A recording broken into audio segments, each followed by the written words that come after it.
So hi guys, welcome back. నేను మీ సాకేత్ అని మీరు చూస్తున్నారు tech with Saketh Telugu. So ఈ వీడియోలో మనం జూలై 12 నుంచి 19th వరకు జరిగిన బిగ్గెస్ట్ టెక్ అప్డేట్స్ గురించి అయితే మాట్లాడుకున్నాం.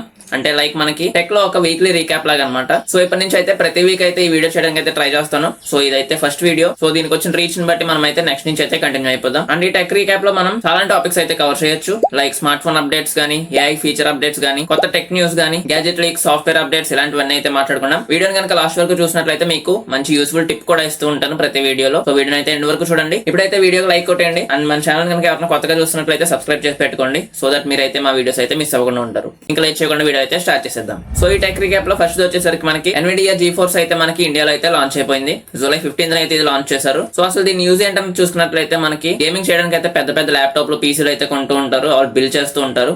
సో అలాంటి అవసరం లేకుండా మీరైతే క్లౌడ్ ద్వారా అయితే RTX రేంజ్ లో అయితే మీరైతే గేమింగ్ ఎక్స్పీరియన్స్ అయితే చేయొచ్చు. సో దానికైతే ఇది యూజ్ అవుతుంది. ఇది మనకి జూలై 15th అయితే అఫీషియల్ గా ఇండియాలో అయితే లాంచ్ చేస్తారు. సో దట్ మీరైతే GeForce యూస్ చేసుకుని గేమింగ్స్ అయితే చేయొచ్చు. అండ్ దీని ప్లాన్స్ వచ్చేసరికి మనకి మంత్లీ 9,999 నుంచి అయితే స్టార్ట్ అవుతున్నాయి. సో మీరు కనుక ఎవరైనా గేమింగ్ మీద ఇంట్రెస్ట్ ఉండి పెద్ద పెద్ద పీసీలు అవి బిల్డ్ చేయలేము అనుకున్నట్లయితే వీటిని అయితే ట్రై చేయాలి. ఇంకా సెకండ్ అప్డేట్ వచ్చేసరికి మనకి సామ్సంగ్ నుంచి సామ్సంగ్ Z Fold సిరీస్ మనం చూస్తున్నదే. సో Z Fold 8 అయితే లీక్స్ వచ్చాయి. సో సామ్సంగ్ నుంచి నెక్స్ట్ రాబోయే ఫోల్డబుల్ ఫోన్ అయితే ఇదే Z Fold 8 అనమాట. దీని రిపోర్ట్స్ ప్రకారం చూసుకున్నట్లయితే మనకి ఇప్పటి వరకు ఉన్న ఫోల్డబుల్ ఫోన్స్ కన్నా అయితే మనకి స్లిమ్ గా రాబోతుంది. ఈ Z Fold 8 లో అయితే మనకి డిస్ప్లే క్రీజ్ ఏదైతే ఉంటుందో అదైతే మనకి మొత్తానికి కనబడకుండా అయితే పోవచ్చు. ఇప్పుడు కాలంలో మనకైతే మాక్సిమం ఫోల్డబుల్ ఫోన్స్ మీద అయితే ఎక్కువ ఫోకస్ అయితే చేస్తున్నారు. సో ఇది కూడా కొంచెం మంచి ప్రీమియం ఫీల్ అయితే తీసుకురావాలి. దీంట్లో థర్డ్ అప్డేట్ కనుక చూసుకున్నట్లయితే మనకి యాపిల్ నుంచి iOS 27 బీటా పబ్లిక్ అయితే రిలీజ్ చేశారు కదా. సో దాంట్లో ఉండే కొన్ని ఫీచర్స్ కవర్ చేద్దాం. ఈ యాపిల్ బ్రాండ్ అయితే మనకి ఐఫోన్ యూజర్స్ కోసం iOS 27 బీటా అయితే లాంచ్ చేశారు. ఇదైతే పబ్లిక్ వేరియంట్ అయితే రెడీగా ఉంది. దీంట్లో మనకు వచ్చే కొన్ని ఫీచర్స్ కనుక చూసుకున్నట్లయితే సిరి అయితే మనకి ఇప్పటివరకు అసిస్టెంట్ లాగే పనిచేసేది. ఇప్పటి నుంచి అయితే మనకి యాప్ రూపంలో అయితే ప్రొవైడ్ చేస్తారు. దీంట్లో ఉండే మెయిల్స్ యాప్ అయితే కొంచెం స్మార్ట్ గా చేశారు. ఓవరాల్ గా చూసుకున్నట్లయితే మనకి AI పవర్ అయితే ఇంక్రీజ్ చేశారు. AI సర్చ్ కూడా అయితే ఇంకా బెటర్ చేశారు. సో ఈ బీటాను కనుక మీరు యూజ్ చేయాలనుకుంటే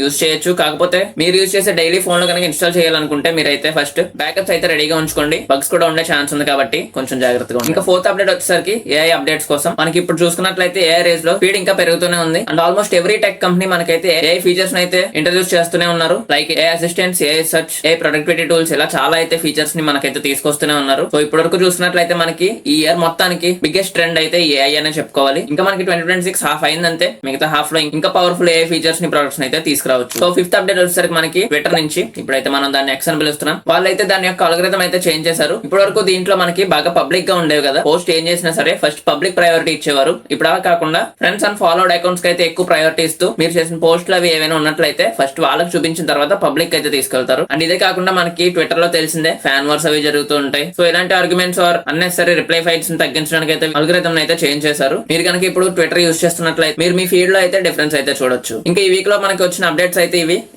కాకుండా మనకి గ్యాడ్జెట్ కార్నర్ లో చూసుకుందాం. ఈ వీక్ లో మనకైతే మేజర్ గా గ్యాడ్జెట్ లాంచెస్ అయితే ఏం లేవు. కాకపోతే ఉన్న వాటిలో ఏ ల్యాప్టాప్స్ అయితే మనకి ఇప్పుడు ఫాస్ట్ గా అయితే గ్రో అవుతున్నాయి. అండ్ మనకి మొబైల్ కంపెనీస్ ఎక్కువగా ఇప్పుడు బ్యాటరీ లైఫ్ మీద అయితే ఫోకస్ చేస్తున్నాయి. ఆ బ్యాటరీ లైఫ్ తో పాటు ఏ మీద కూడా ఫోకస్ అయితే ఎక్కువైంది. ఈ వీక్ లో పెద్దగా ఏం లేవు కాబట్టి కమింగ్ వీక్స్ లో మనకైతే మంచి మంచి గ్యాడ్జెట్ అప్డేట్స్ అయితే ఏమైనా రావచ్చు. సో వాటి కోసం అయితే వెయిట్ చేద్దాం. ఇంకా వీడియో లాస్ట్ లో టెక్ టిప్ అయితే చెప్తాను. సో ఈ వీడియోలో టెక్ టిప్ వచ్చేసరికి మీ ఫోన్ కనుక స్లోగా ఉన్నట్లయితే ఆర్ స్టోరేజ్ నిండిపోయి బాధపడుతున్నట్లయితే రాండమ్ గా మీకు ప్లే స్టోర్ లో కనబడే క్లీనింగ్ యాప్స్ అయితే ఏం ఎక్కించకండి. ఎందుకంటే అవి ఇంకా మీ దాంట్లో స్టోరేజ్ క్లియర్ చేసేది పోయి మీకే ఇంకా స్టోరేజ్ అయితే యాడ్ చేస్తాయి. ఎందుకంటే ఆ యాప్ కూడా మీ ఫోన్ లోనే మీరే యాప్ తోనే రన్ అవ్వాలి కాబట్టి. సో దీనికి మీరు చేయాల్సిందల్లా మీ ఆల్బమ్స్ లో గానీ, గూగుల్ ఫోటోస్ లో గానీ అన్నెసరీ డౌన్లోడ్స్ ఏమైనా ఉన్నట్లయితే ఆర్ డూప్లికేటెడ్ ఫోటోస్ ఏమైనా ఉన్నట్లయితే అవి అయితే క్లియర్ చేసుకోవడానికి అయితే ట్రై చేయండి. అండ్ అంతేకాకుండా సెట్టింగ్స్ లో కనుక అన్యూస్డ్ యాప్స్ అని సెర్చ్ చేసినట్లయితే మీరు ఎక్కువగా వాటిన యాప్స్ అయితే కనబడుతూ ఉంటాయి. సో అవి అయితే డిలీట్ చేసుకోవడానికి అయితే ట్రై చేయండి. ఫ్రెండ్స్ చూసారు కదా, ఇది జూలై 12 నుంచి 19th వరకు జరిగిన టెక్ అప్డేట్స్ అయితే. సో ఈ వీక్ అప్డేట్స్ లో మీకు మంచిగా అనిపించిన టాపిక్ ఏదో కింద కామెంట్ చేయండి. అండ్ అంతేకాకుండా మనం ఈ సిరీస్ ని కంటిన్యూ చేద్దాం వద్దా కూడా కింద కామెంట్ లో చెప్పండి. వీడియో నచ్చినట్లయితే లైక్ చేయండి. మన ఛానల్ కనుక కొత్తగా చూసినట్లయితే సబ్స్క్రైబ్ చేసుకోండి. అదే నెక్స్ట్ వీక్ ఇంకో టెక్ రీక్యాప్ తో కలుద్దాం.